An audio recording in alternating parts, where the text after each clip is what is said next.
रात का तीसरा पहर था। पूरा गांव गहरी नींद में डूबा हुआ था। हवा में एक अजीब सी ठंडक थी, जैसे कोई अदृश्य हाथ धीरे धीरे पूरे गांव को अपनी गिरफ्त में ले रहा हो। इस गांव का नाम था बड़गांव। गांव की सीमा के पास एक पुरानी हवेली थी, जिसे गांव वाले शापित हवेली के नाम से जानते थे। इस हवेली के आसपास एक अजीब सी खामोशी रहती थी। लोग कहते थे कि यहाँ की दीवारों में भी सन्नाटे की आवाज गूंजती है। हवेली के अंदर कभी कभार हल्की, जैसे कोई हवा में सरसराहट कर रहा हो। मगर उस रात कुछ और था। हवेली से निकली हवा में डर का एक नया रूप था। गांव के कुछ बुजुर्ग कहते थे कि इस हवेली में एक भूतनी का साया है। वे कहते थे कि जब भी गांव में कोई नई घटना होती है, इस हवेली से एक चीख सुनाई देती है। एक दिन गांव में एक नया परिवार आकर बसा। यह परिवार शहरी था और उन्होंने गांव की इन कहानियों को केवल दंत कथाएं समझा। परिवार में माता पिता और एक 12 साल की लड़की थी, जिसका नाम रिया था। रिया का स्वभाव चंचल था और उसे नई नई जगहों को देखना बहुत पसंद था। एक दिन रिया ने गांव के कुछ बच्चों से हवेली की कहानियां सुनी। बच्चों ने उसे बताया कि वहां जाने वाले लोग कभी वापस नहीं आते। रिया ने इसे मजाक में लिया और ठान लिया कि वह हवेली के अंदर जरूर जाएगी।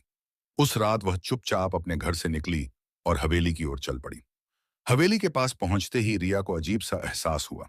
हवेली के गेट पर एक बड़ा सा ताला लगा हुआ था।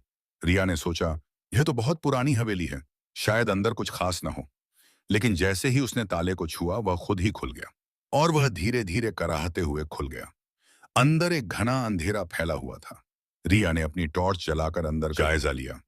हवेली के अंदर घुसते ही उसे ठंड का एक झोंका महसूस हुआ। चारों ओर धूल की मोटी परत जमी हुई थी। दीवारों पर पुराने चित्र लगे थे, जिनके चेहरे पर अजीब सी भावनाएं झलक रही थीं। रिया ने एक बड़ा सा हॉल देखा, जिसके बीचों बीच एक विशाल झूमर लटका हुआ था। झूमर की मोमबत्तियां बुझी हुई थीं, में एक हल्की सी गंध फैली हुई थी, जो रिया को असहज कर रही थी। टॉर्च से इधर उधर देखा और धीरे धीरे कदम बढ़ाती चली गई। अचानक उसे लगा जैसे किसी ने उसके कंधे पर हाथ रखा हो। वह तेजी से पलटी, मगर वहां कोई नहीं था। उसका दिल तेजी से धड़कने लगा, मगर उसने खुद को समझाया कि यह सिर्फ उसका वहम है। अचानक उसे हॉल के एक कोने में कुछ हलचल महसूस हुई। उसकी टॉर्च की रोशनी उस तरफ घूमी और वह सन्न रह गई। वहां एक साया खड़ा था, जो धीरे धीरे उसकी ओर बढ़ रहा था। रिया की चीख गले में ही अटक गई। वह कुछ पल के लिए जड़वत हो गई, मगर जैसे ही उसने खुद को संभाला, वह तेजी से भागने लगी। लेकिन अजीब बात थी कि वह जितनी तेजी से भागती, उतनी ही धीमी पड़ जाती, जैसे हवेली के फर्श ने उसके पैरों को पकड़ लिया हो। उधर रिया के माता पिता को जब पता चला कि उनकी बेटी घर में नहीं है, तो वे घबरा गए। उन्होंने पूरे गांव में उसे ढूंढा, मगर कहीं पता नहीं चला। आखिरकार गांव के बुजुर्गों ने उन्हें हवेली के बारे में बताया और यह भी बताया कि वहां जाने वाले कभी वापस नहीं आते। रिया के माता पिता गांव वालों की परवाह किए बिना हवेली की ओर भागे। हवेली का दरवाजा खुला हुआ था। वे अंदर गए और देखा कि रिया फर्श पर बेहोश पड़ी थी। वे उसे उठाकर घर ले आए। रिया को होश नहीं आया। डॉक्टर ने बताया कि वह किसी गहरे सदमे में है, जिससे वह बाहर नहीं निकल पा रही है। गांव के लोग मानते थे कि रिया के अंदर अब हवेली की आत्मा का वास हो गया है। उन्होंने कई उपाय किए, कुछ भी काम नहीं आया। रिया की मां ने हारकर एक तांत्रिक को बुलाया। तांत्रिक ने बताया कि रिया को उस आत्मा ने अपने कब्जे में ले लिया है और उसे मुक्त कराने के लिए हवेली में जाकर विशेष पूजा करनी होगी। अगली रात तांत्रिक, रिया के माता पिता और कुछ गांव वाले हवेली में पहुंचे। हवेली के अंदर चारों ओर अंधेरा और भयानक सन्नाटा था। तांत्रिक ने अपने मंत्रों का जाप शुरू किया और हवेली के हर कोने में तांत्रिक शक्तियों का प्रवाह होने लगा। अचानक हवेली के दीवारों से चीखों की आवाजें आने लगीं। ऐसा लगा जैसे किसी ने उसे पीड़ा दे रखी हो।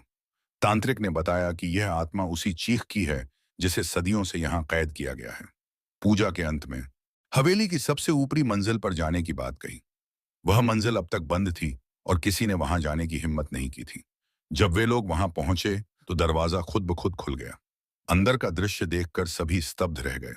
वहां एक पुराना आईना लगा हुआ था, जिसमें एक औरत का प्रतिबिंब दिखाई दे रहा था। उसकी आंखों में गहरी पीड़ा और बदले की भावना थी। तांत्रिक ने बताया कि यह वही आत्मा है जिसने रिया को अपने कब्जे में ले रखा है। उसने तांत्रिक से भीख मांगी कि उसे मुक्त कर दिया जाए, लेकिन तांत्रिक ने बताया कि वह आत्मा तभी मुक्त हो सकती है जब उसकी असली कहानी सामने आए। आत्मा ने बताया कि सदियों पहले इस हवेली में एक अमीर जमींदार रहा करता था। वह अत्याचारी और निर्दयी था। उसकी हवेली में कई औरतें बंद थीं, जिन्हें उसने अपनी हवस का शिकार बनाया था। उनमें से एक औरत थी मालती, जो जमींदार के क्रूर व्यवहार से तंग आकर आत्महत्या कर ली थी। उसकी आत्मा को शांति नहीं मिली और वह इस हवेली में भटकती रही। उसने प्रतिज्ञा की थी कि वह तब तक चैन से नहीं सोएगी जब तक उसे न्याय नहीं मिल जाता।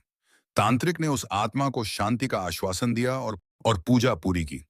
अंत में मालती की आत्मा ने रिया को छोड़ दिया और धीरे धीरे आईने से गायब हो गई।